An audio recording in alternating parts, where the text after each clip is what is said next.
नमस्कार। कथा कौमुदी में आपका स्वागत है। आज सुनिए कथा सम्राट प्रेमचंद की लिखी कहानी मैकू। कादिर और मैकू ताड़ी खाने के सामने पहुंचे तो वहां कांग्रेस के वॉलंटियर झंडा लिए खड़े नजर आए। दरवाजे के इधर उधर हजारों दर्शक खड़े थे। शाम का वक्त था। इस वक्त गली में पियक्कड़ों के सिवा और कोई ना आता था। भले आदमी इधर से निकलते झिझकते। पियक्कड़ों की छोटी छोटी टोलियां आती जाती रहती थीं। दो चार वेश्याएं दुकान के सामने खड़ी नजर आती थीं। आज यह भीड़ भाड़ देखकर मैकू ने कहा, बड़ी भीड़ है बे, कोई 200-300 आदमी होंगे। कादिर ने मुस्कुराकर कहा, भीड़ देखकर डर गए क्या? यह सब हुर्र हो जाएंगे, एक भी न टिकेगा। ये लोग तमाशा देखने आए हैं, लाठियां खाने नहीं आए हैं। मैकू ने संदेह के स्वर में कहा, पुलिस के सिपाही भी बैठे हैं। ठेकेदार ने तो कहा था पुलिस ना बोलेगी। कादिर, हाँ बे, पुलिस ना बोलेगी। तेरी नानी क्यों मरी जा रही है? पुलिस वहाँ बोलती है जहाँ 4 पैसे मिलते हैं या जहाँ कोई औरत का मामला होता है। ऐसी बेफजूल बातों में पुलिस नहीं पड़ती। पुलिस तो और शह दे रही है। ठेकेदार से साल में सैकड़ों रुपए मिलते हैं। पुलिस इस वक्त उसकी मदद ना करेगी तो कब करेगी?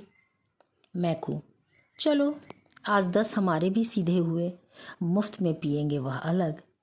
मगर सुनते हैं कांग्रेस वालों में बड़े बड़े मालदार लोग शरीक हैं।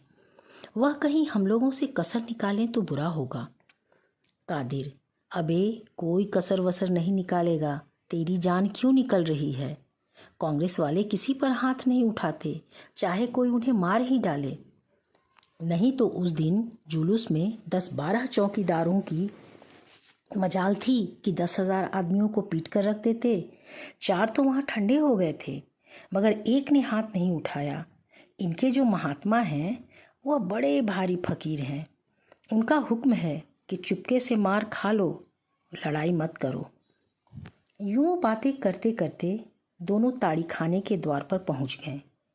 एक स्वयंसेवक हाथ जोड़कर सामने आ गया और बोला, भाई साहब, आपके मजहब में ताड़ी हराम है। मैकू ने बात का जवाब चांटे से दिया। ऐसा तमाचा मारा कि स्वयंसेवक की आंखों में खून आ गया। ऐसा मालूम होता था गिरना चाहता है। दूसरे स्वयंसेवक ने दौड़कर उसे संभाला।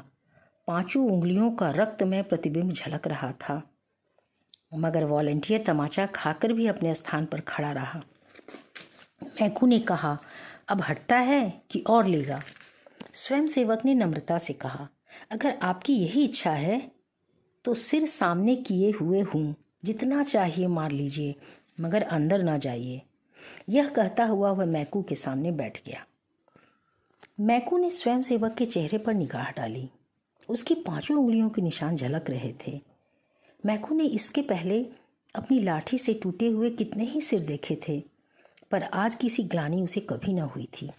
वह 5 उंगलियों के निशान किसी पंचशूल की भांति उसके हृदय में चुभ रहे थे। कादिर चौकीदारों के पास खड़ा सिगरेट पीने लगा। वहीं खड़े खड़े बोला, अब खड़ा देखता क्या है, लगा कस के एक हाथ। मैकू ने स्वयंसेवक से कहा, तुम उठ जाओ, मुझे अंदर जाने दो। आप मेरी छाती पर पांव रखकर चले जा सकते हैं। मैं कहता हूँ उठ जाओ। मैं अंदर ताड़ी न पीऊँगा, एक दूसरा ही काम है। उसने यह बात इस दृढ़ता से कही कि स्वयंसेवक उठकर रास्ते से हट गया। मैकू ने मुस्कुराकर उसकी ओर ताका। स्वयंसेवक ने फिर हाथ जोड़कर कहा, अपना वादा भूल न जाना। एक नौचौकीदार बोला, लात के आगे भूत भागता है, एक ही तमाचे में ठीक हो गया। कादिर ने कहा, यह तमाचा बच्चा को जन्म भर याद रहेगा। मैकू के तमाचे सह लेना मामूली काम नहीं है। चौकीदार, आज ऐसा ठोको इन सबों को कि फिर इधर आने का नाम न ले। कादिर, खुदा ने चाहा तो फिर इधर आएंगे भी नहीं, मगर हैं सब बड़े हिम्मती, जान को हथेली पर लिए फिरते हैं। मैकू भीतर पहुंचा तो ठेकेदार ने स्वागत किया। आओ मैकू मियाँ, एक ही तमाचा लगाकर क्यों रह गए? एक तमाचे का भला इन पर क्या असर होगा? बड़े लतखोर हैं सब, कितना ही पीटो असर ही नहीं होता। बस आज सबों के हाथ पांव तोड़ दो, फिर इधर ना आए।